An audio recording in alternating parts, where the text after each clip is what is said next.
Feeling for that cake now, we feeling for that cake now. Niggas rich, we call it bounce. We know they'll be broke a while. Said I got my gang now. She love me from the waist down. Pull up like a greyhound. We slide on you like playgrounds. Feeling for that cake. So this is the car that we will be upgrading today. These are the rear lower control arms. And I'm just going to take off the body. I have it set up with these 3D printed magnet mounts that I made. So this one just comes out the front into a little post where you can screw in this 10 scale magnet, which is a lot stronger. I need to buy more of these so I can do this type of setup. And this is just this little post that comes straight up off of here. I made it the size of that so it can fit in there, and I just screw it in from the bottom.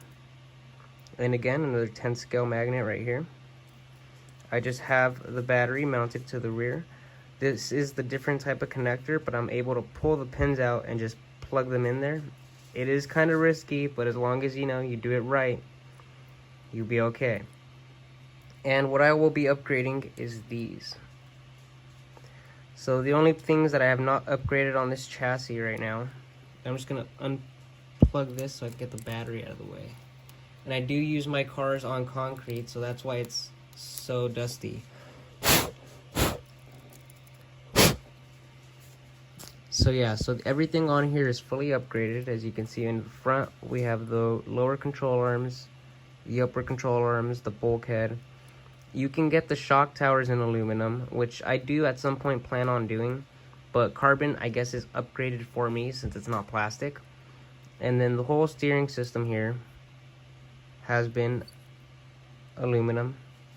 I bought the upgraded version that was 65% hop up, and then bought the front lower control arms and this adjustable deck separate from some guy on the drift page. And I was able to put all my blue electronics on here. It came with the aluminum diff case. So as you can see, the only things I really need left are these rear lower control arms and hubs.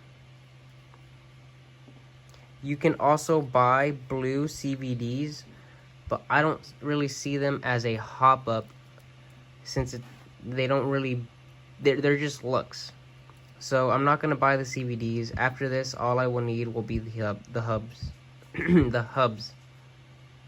So I'm gonna set up my camera and start the video on me upgrading these. Okay, so I didn't notice this before, probably because the car almost, or maybe never went that far. But if you look at this here in the rear, this arm could go all the way up.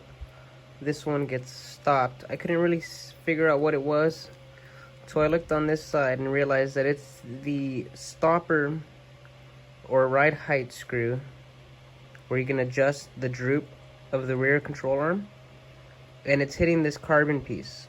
I personally keep it all the way down because the CVD can, or basically the dog bone and axle does stay inside there, but in certain cars it could almost slip out, like in this BMR car, BM conversion from the DRZ1.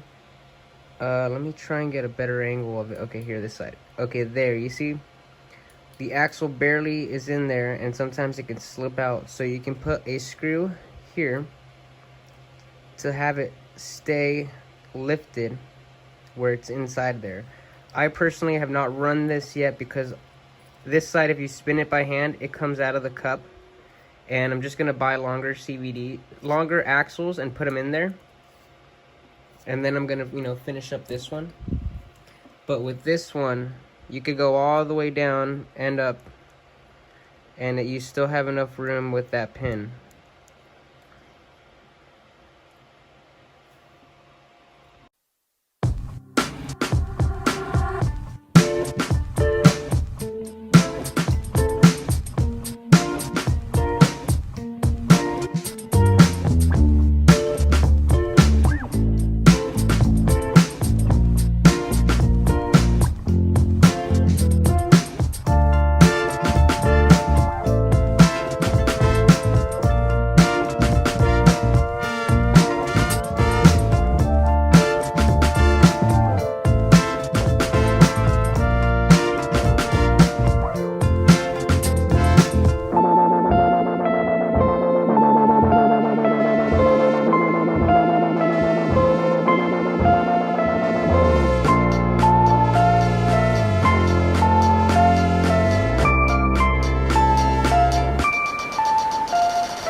So my initial thoughts on the upgrade were that it's pretty simple to do.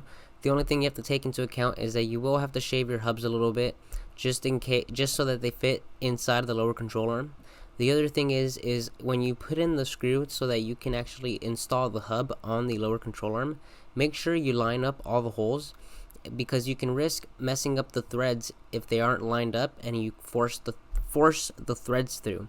So I kind of almost messed up and wasn't lining it up with the rear hole, and then over tightened it, and I felt that it was gonna give. Double checked it, and as I checked, yes, the hole was not aligned. So just make sure you line everything. Here you can see me messing with the angle and checking out how the suspension works. This is one of my favorite cars, and I could actually run this on a 10 scale track. I recommend this hands down.